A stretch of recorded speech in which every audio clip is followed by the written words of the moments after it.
You know, a company's earnings report can seem pretty dry, just a whole bunch of numbers and jargon, right? But if you know how to read between the lines, it can tell an absolutely fascinating story. A story of struggle, strength, and strategy. Today, we're unpacking the story behind Allegion's latest earnings and the market shock that came right after. So picture this. It's February 17th, 2026. The security company Allegion drops its latest earnings report. And Wall Street's reaction, it was immediate, and it was not good. The response was sharp, swift, and really, really big. The company's stock just tanked. It plummeted by over 10% in a single day. Now, a drop that huge always makes you ask the same question. What on earth just happened? Okay, let's dive in and figure this out. To really understand why the market panicked, we've got to look at the two big headline numbers that every single analyst looks at first. And yep, here's the culprit. Allegion fell short of what Wall Street was expecting on both fronts. Earnings per share, or EPS, was supposed to be $2.01, but it came in at $1.94. Revenue was forecast at $1.04 billion, but they only hit $1.03 billion. In the high-stakes world of finance, a double miss like this, that's a huge red flag. But hold on, because this is where the story gets way more interesting. If you only looked at that stock drop and the earnings miss, you'd probably think the company was in some serious trouble. But if you dig just one layer deeper, you start to see some powerful signs of real strength under the surface. See, here's the crazy part. Even though they missed the forecast, Allegion's actual revenue compared to the year before still grew by a very healthy 9.3%. So the company is definitely expanding, which kind of begs the question, right? Where is that growth coming from? Well, it turns out it's coming from some really solid places. Their commercial security business in the Americas, think offices and schools, it grew by high single digits. Their electronics division, which is a huge part of their future, was up by low double digits. On top of that, some smart company acquisitions they made boosted revenue by another 4.4%. And get this, their available cash flow, that's the real cash they have left after big investments, was incredibly strong, up almost 18%. And this number is a really big deal. Allegion put over $600 million into mergers and acquisitions in 2025. This wasn't just random spending. It was a super strategic investment to beef up their hardware, their electronics, and their software game. In the company's own leadership, well, they certainly didn't sound worried. The CEO, John Stone, he called 2025 a strong year, and he made sure to highlight their growth and how well they managed things in a tough economy. That's a very different vibe from what that 10% stock drop suggests, right?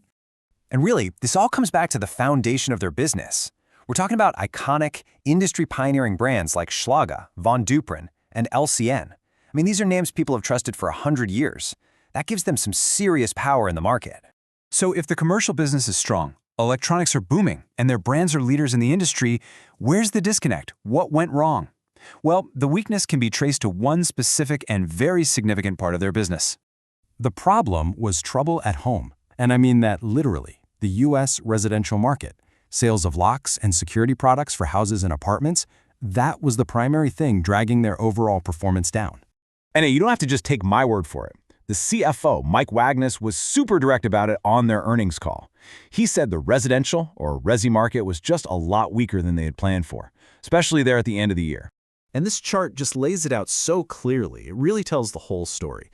In the exact same quarter, their non-residential business in the Americas was growing by high single digits. At the same time, their residential business declined by high single digits. So you've got one part of the business just firing on all cylinders, while the other one is totally sputtering out. So all of this brings us to the future.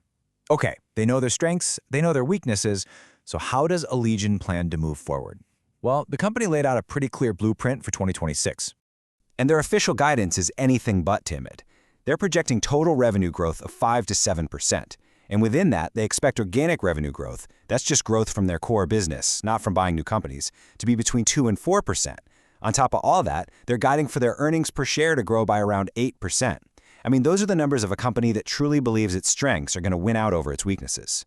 And here's their strategy right from the CEO's mouth. They know the U.S. housing market is probably going to stay soft. So the plan is to just lean into what's working. That powerful America's non-residential business is going to be the engine that drives growth for the year ahead. So, what do we make of all this? We've got a company that missed Wall Street's guess and saw its stock get absolutely hammered for it, yet at the same time it's growing, it's profitable, and it's really optimistic. Let's try to put these two opposing forces side by side. The story of Allegion right now is really a battle between headwinds and tailwinds. The headwinds are pretty clear, those disappointing Q4 numbers and a really soft housing market. But the tailwinds are also incredibly powerful. A thriving non-residential business, a smart acquisition strategy that's paying off, and a really confident outlook for the future. And that leaves us with the billion-dollar question, doesn't it? Is the company's focus on its commercial strength a winning strategy that the market just totally overreacted to? Or is that weakness in the U.S. residential sector a kind of canary in the coal mine, signaling broader economic troubles that could eventually pull the whole company down? The answer is going to determine if that 10% drop was a warning sign or a massive buying opportunity.